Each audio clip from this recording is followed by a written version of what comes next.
EasyIndexed, l'outil qui vous permet de savoir si les URL, les noms de domaine sont indexés sur les moteurs de recherche. Alors je vous présente aujourd'hui easyindexed.com, donc l'outil qui peut paraître simple mais qui vous permet de vérifier l'indexation des pages sur les moteurs de recherche. Alors actuellement il y a uniquement Google qui est pris en compte, mais on ajoutera par la suite Yandex et Microsoft Bing, puisque ce sont les autres moteurs de recherche qui sont compatibles avec les commandes site de points et les commandes in URL. Voilà. Donc ce service, qui est un service qui peut paraître plutôt simple, vous allez voir dans ce que je vais vous expliquer, différents cas d'utilisation et les différents leviers qu'on peut obtenir en testant les URL d'indexation en masse pour différents cas. Alors c'est vrai qu'aujourd'hui, quand on regarde, aujourd'hui, mon métier c'est SEO. Vous êtes peut-être éditeur de site, vous êtes peut-être consultant SEO, vous êtes peut-être une grosse agence ou une petite agence SEO. Notre spécialité, donc, c'est de positionner les sites sur Internet, donc faire gagner de la visibilité aux différents clients, avec deux leviers, donc le on-site, donc pour tout ce qui est partie, contenu sur le site, création de contenu, et off-site, donc tout ce qui est acquisition de popularité avec les backlinks, etc. Mais il y a une fondation qui est indispensable, et sans ça, depuis ne servent à rien, c'est de savoir si la page est indexée ou pas, puisque si la page n'est pas indexée, elle n'a aucune valeur. Voilà. Donc aujourd'hui, différents cas d'utilisation de cet outil. Le premier qui doit venir probablement à l'idée, et puis vous allez voir avec d'autres cas d'utilisation, mais aujourd'hui, c'est de savoir si, aujourd'hui vous réalisez un audit, vous faites un crawl complet du site internet avec différents outils, Screaming Frog, OnCrawl, SEO Analyzer, Xenu, j'en passe. Le crawler va pouvoir vous identifier, va parcourir le site comme un moteur de recherche classique et va pouvoir vous identifier différentes informations comme les titres, les entêtes HTTP, si le code est en 200, donc si tout va bien, s'il y a des erreurs 404, des erreurs 500, les éventuels problèmes de pages inaccessibles, les problèmes de canonical, les titres dupliqués, etc. Mais vous n'avez pas forcément, ou je crois pas, l'information si la page est indexée ou pas. C'est ça qui est important, et vous allez voir que même sur les sites qui ont déjà des pages indexées, le fait d'avoir des pages non indexées, ça peut avoir une incidence aux prochaines mises à jour avec des pertes de position. Mais je vais vous dire moi un petit peu plus tard. Donc l'idée ici, c'est que vous crawlez votre site internet et puis vous pouvez ajouter la liste de votre extract de crawl sur l'outil. L'outil va vous analyser en fait l'ensemble des pages qui sont indexées et pas indexées. Et là, vous allez pouvoir voir les pages qui sont non indexées, pourquoi elles sont non indexées.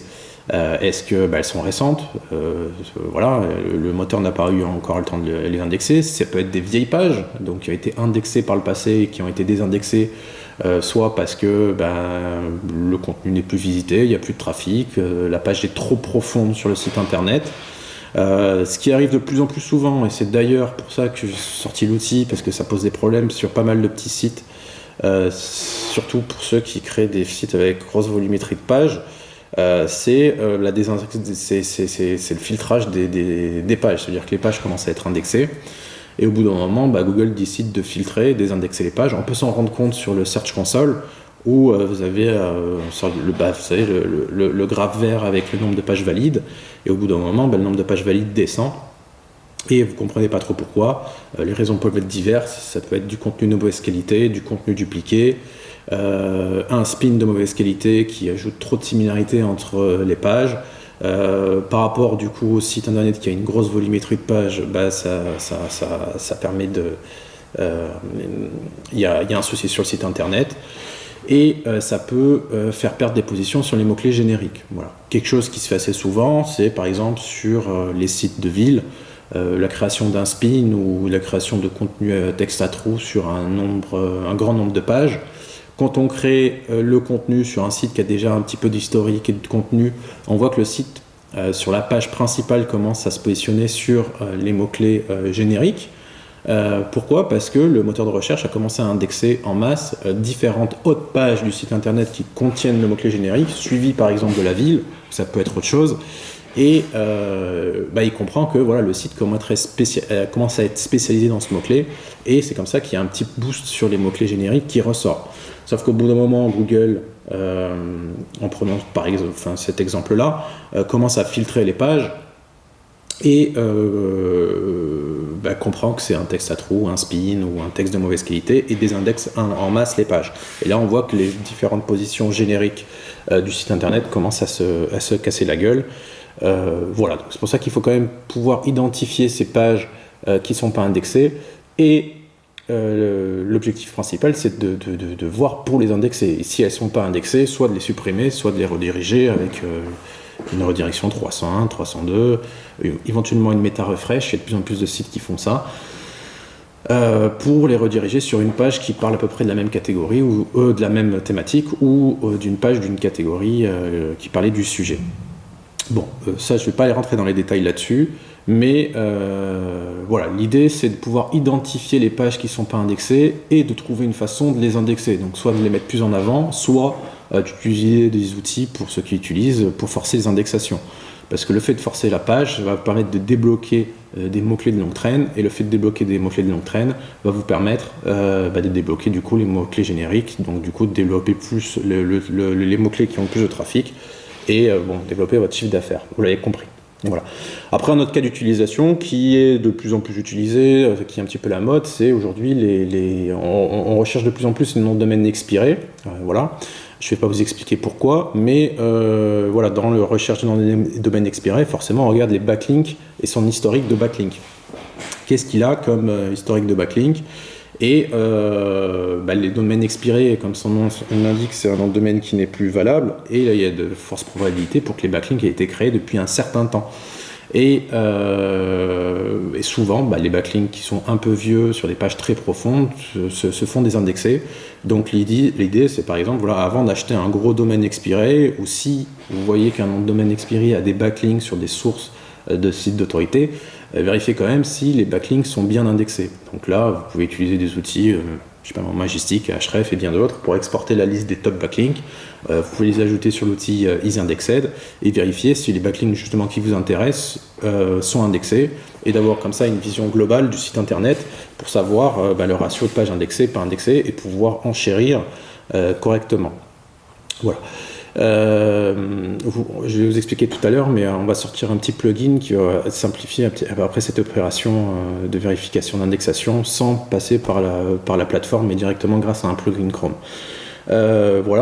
Ça peut être aussi, vérifier l'indexation. Il y a tout un tas de raisons. Vous achetez des articles sponsorisés, vérifiez que les articles s'indexent bien, vérifiez que ce ne soient pas des sites qui soient blacklistés, vérifier que le site ne soit pas pénalisé, etc.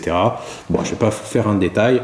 La fonction est plutôt simple. Après, les cas d'utilisation sont diverses. Aujourd'hui, on utilise on utilise que Google qui fait une recherche sur la partie web. On ajoutera également la possibilité de rajouter aujourd'hui de rajouter des checks également dans les parties Google Actualité, images, vidéos, et puis également pour les autres moteurs de recherche.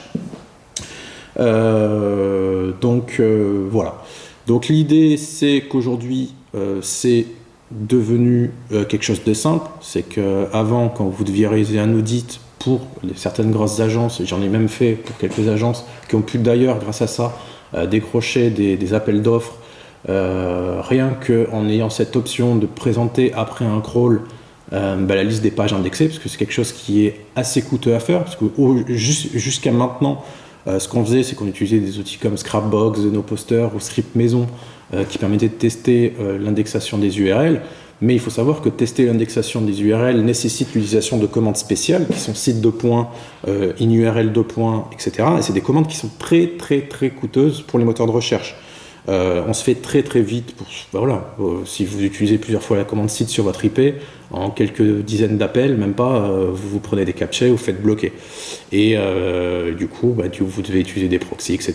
Mais c'est des commandes qui sont très coûteuses.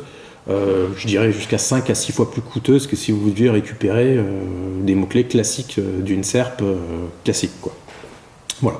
Là, maintenant, vous n'avez plus ces problèmes, vous avez juste à les ajouter, vous n'avez pas besoin de proxy, ça va se faire directement. Au niveau de la plateforme, il n'y a pas d'abonnement, vous ne payez pas des crédits que vous n'allez jamais utiliser et vous ne les perdez pas. Une fois que vous les achetez, vous pouvez les utiliser quand vous voulez.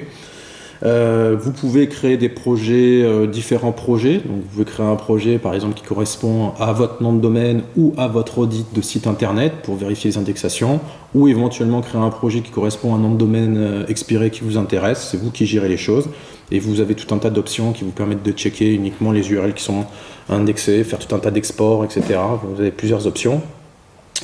Voilà. Qu'est-ce que je voulais dire d'autre? Je regarde un petit peu. Oui, alors il se peut que de temps en temps, ça peut vous arriver, dans 0,05% des cas, c'est quand même quelque chose de très rare, d'avoir ce qui s'appelle un faux positif. C'est-à-dire une page qui vous dit, le logiciel vous dit que la page n'est pas indexée, alors qu'elle est indexée. Ou, dans le cas contraire, l'outil vous dit que la page est indexée, et vous, quand vous testez avec la commande site de points ou une URL, vous voyez que la page n'est pas indexée. En fait, c'est pas réellement un faux positif. Il faut savoir que, en fonction des data centers, les résultats changent, et en fonction du data center sur laquelle tape l'API, le moteur, chez vous, ça peut être ne pas indexé, et sur d'autres data centers, c'est indexé. Donc, pour vérifier ça, vous connaissez probablement l'outil qu'on a créé, qui s'appelle SEOhero.ninja, qui vous permet de tester les résultats sur plusieurs data centers. Cet outil est également disponible avec la commande site de points. C'est-à-dire qu'au lieu du mot-clé, si vous mettez site de points l'URL, vous pouvez vérifier l'indexation des pages sur différents data centers. Voilà. Sachant que sur l'outil isIndexed, au premier check, forcément, ça va faire un appel avec des IP aléatoires et avec des user agents différents et des data centers différents. Mais si vous décidez, par exemple, de refaire un check d'une URL ou de l'ensemble des URL que l'outil vous a identifié comme non indexés, il se peut que vous ayez des nouveaux résultats avec des URL indexés. Voilà. Ça veut dire qu'à chaque fois qu'on refait un check, en fait, on va changer de data center pour, entre guillemets, vous augmenter les chances de détection, mais c'est pas des erreurs. Voilà. Le deuxième type d'éléments qu'on peut nous remonter, c'est qu'aujourd'hui on fait le check pour vérifier si c'est indexé ou pas en fonction de l'URL que vous avez ajouté, mais si l'URL n'est pas identique, elle n'est pas considérée comme indexée. Voilà. Il se peut que des fois, par exemple, vous faites, si vous avez déjà testé, si vous faites un site de points sur une URL où dans l'URL il y a une catégorie, il se peut que l'URL de l'article soit pas indexée. Par contre, le moteur de recherche vous ressort la catégorie principale. Ça, on considère que c'est pas indexé vu que c'est pas l'URL que vous avez demandé à checker. Voilà. Après, on prend en compte, par exemple, si vous mettez une URL sans HTTP ou sans le www, si on la trouve avec le HTTPS ou avec le www, on considère qu'elle est quand même indexée. Voilà, ça on l'a pris en compte. Après, on ajoutera des petites options supplémentaires pour faire des matchs en fonction de soit regex ou avec différentes conditions. Mais pour le moment, ça reste quand même assez basique. Voilà. Après, je voulais vous parler au niveau des évolutions. Donc aujourd'hui, c'est un outil qui sort aujourd'hui, qui est plutôt classique et qui va quand même, je pense, pas mal vous aider. L'idée, c'est d'être efficace là-dessus. Au niveau des évolutions, donc forcément une API qui va sortir, qui va être disponible pour tous ceux qui ont des packs. Aujourd'hui, il y a déjà une API qui existe, plutôt en interne, qui va être plutôt développée pour les partenaires, donc qui ont des gros besoin de check d'indexation. Donc si vous avez un logiciel, si vous avez un CRM ou une application interne qui aurait besoin de cette fonctionnalité, c'est quelque chose qu'on peut faire en place, et on peut même vous mettre en place une API dédiée avec un développement sur mesure. Mais sinon, l'API classique, voilà, il faut le temps de faire la documentation, de la créer. Elle sera disponible, je pense, d'ici un bon petit trimestre. Idéalement d'ici un mois ou deux, mais voilà, je préfère faire large et d'avoir un petit trimestre. Tout à l'heure, je vous ai parlé aussi des crawlers. Que ça va être un cas d'utilisation, c'est-à-dire qu'on va crawler le site du client et on va pouvoir savoir, après le crawl, les URL qui sont indexés, pas indexés. On va ajouter une option qui va vous permettre d'extraire directement les résultats, donc par exemple de Screaming Frog et Xenu, qui va quand vous faites un export, en fait, il vous fait un export sous forme de tableau CSV, XLS, vous pourrez importer directement ce tableau et l'outil va vous rajouter une colonne en fait dans votre fichier avec le résultat si c'est indexé ou pas indexé. Voilà. Une grosse plus-value aussi qui va sortir, c'est que plutôt que de passer par l'outil à chaque fois pour checker les backlinks, voilà, que vous allez extraire d'outils comme par exemple Majestic ou Ahref, il y aura un plugin qui va directement se connecter à l'API et à vos crédits du l'outil isIndexed, ou par exemple vous regardez un nom de domaine expiré sur l'outil Majestic SEO. Majestic SEO vous affiche par exemple, je crois que c'est les 50 premiers, une pagination de 50 URL par page. Le plugin en fait, dans le listing de vos URL sur Majestic, vous allez pouvoir actualiser et en fait il va vous modifier le DOM de ces logiciels qui vous affichent une liste d'URL pour vous dire si l'URL est indexée directement ou pas. Voilà, ça vous fait gagner du temps. Donc voilà, pour la recherche par exemple de domaine ou la vérification de backlink, directement sur l'outil, vous cliquez sur le plugin va parser le DOM de la page HTML et va vous ressortir l'information un peu à la même façon qu'SEO Hero, ça veut dire tac, tac, tac, tac, tac, en live pour savoir si les URL sont indexées ou pas. Voilà. Donc c'est quelque chose qu'on va pouvoir, le plugin va fonctionner en fait, on va le développer sur les logiciels les plus utilisés, Majestic, Ahref, par ordre d'utilisation les plus populaires.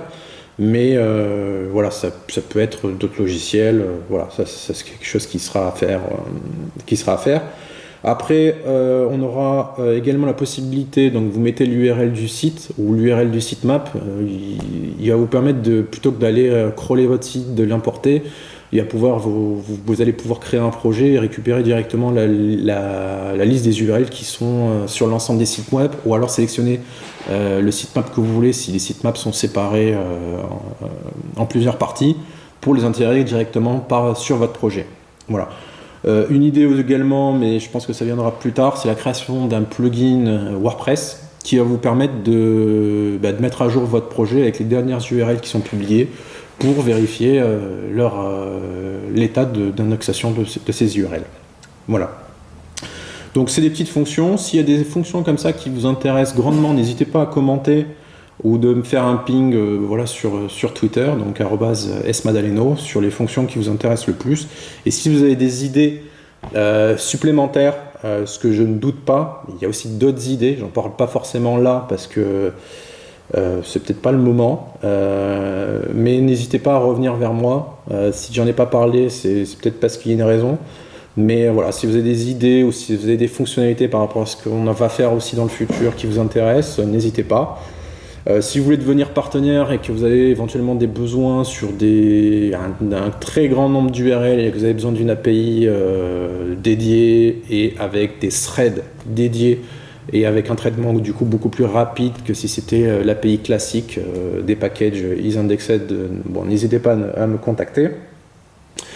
Et puis voilà quoi. Alors on m'a demandé s'il y allait avoir un programme d'affiliation. Alors malheureusement non, je sais que ça va pas forcément aider au niveau du marketing. L'idée, même si c'est peut-être un peu présomptueux de dire ça, c'est de devenir un petit peu le leader dans cette spécialisée de check en masse des URL sur des indexations des SERP. Mais en gros c'est un moteur qui va permettre de faire plein d'autres choses après par la suite. Mais au niveau de l'affiliation, le problème c'est qu'on a préféré mettre vraiment les prix le plus bas possible pour que l'utilisateur paye le tarif le plus bas possible plutôt que de faire un tarif plus élevé et de rémunérer éventuellement les personnes qui communiquent. Voilà, on compte surtout sur la qualité de l'outil, la vitesse et les fonctionnalités qui vont sortir pour que des blogueurs, des influenceurs ou des gens de la communauté puissent parler de notre outil par rapport à sa qualité et son service plutôt que dans l'esprit de juste gagner une commission. Donc pour le moment, il n'y a pas de problème d'affiliation. Par contre, n'hésitez pas à venir me contacter. Si vous parlez de nous, j'aurai toujours un petit cadeau à vous faire. Il y a pas de... Ce sera avec grand plaisir. Voilà. Donc aujourd'hui, l'outil il est utilisable dans le monde entier. On a mis en place le multilingue, donc les pays principaux là où il y a avoir le plus de besoins, donc la France parce que on est en France. Aujourd'hui, on lance enfin, je fais la communication d'abord en France. Après, ça va être voilà tout ce qui est ricain et également en russe. Donc pour chaque pays, pour chaque langue, on aura un support. Et euh, et au niveau de la facturation, voilà, on prend en compte les différentes, la réglementation, c'est-à-dire facturer le taux de TVA en fonction du pays, donc c'est déjà fonctionnel. Mais aujourd'hui, on le lance en France, donc voilà, on compte sur la communauté française pour parler de l'outil, pour tester l'outil. Et si vous avez des retours et si vous trouvez éventuellement des bugs, même si je l'utilise déjà depuis un bon moment et que je l'ai pas mal testé, ça peut arriver, des petits problèmes de match, notamment on avait un problème encore il y a quelques jours sur les noms de domaine avec des caractères accentués, on avait des petits soucis de match, donc c'est corrigé. Mais voilà, n'hésitez pas à nous faire des retours, à faire évoluer le produit, à nous expliquer également vos besoins. Et puis voilà, vous me contactez, n'hésitez pas, dès que vous créez un compte, vous me contactez et puis je vous rajouterai des 1000 crédits gratuitement sur votre compte. Voilà, vous me contactez sur mon Twitter, @zesmadaleno. Et puis voilà, je vous dis merci encore et à bientôt.